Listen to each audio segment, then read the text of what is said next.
the city ordinance declaring the St. Augustine as patron and special protector of the entire city of Baliwag.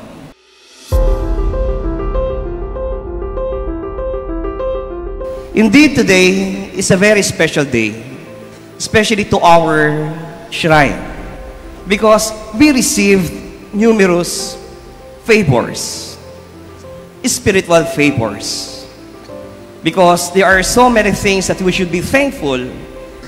Would be our spiritual affinity. Yung ating simbahan ay nakaugnay sa Basilica of San Pietro in Ciel de Oro, Pavia, Italy, kung saan sabi nga sa pasimula ng ating banal na pagdiriwang, dito nakalagak ang katawan ng ating mahal na patrong San Agustin.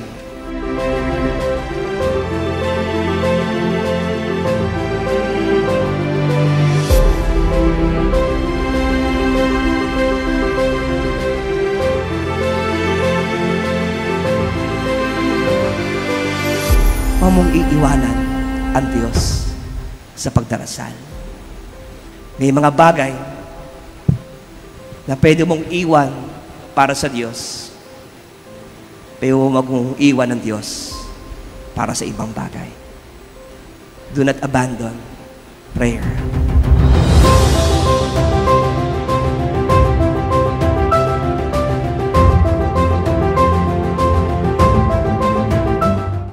God will always be there, and we will not abandon Him in prayer. Through St. Augustine, sa tulong ni San Agustin, nilalapit niya tayo lagi. Lagi tayong ilalapit ni San Agustin sa Diyos.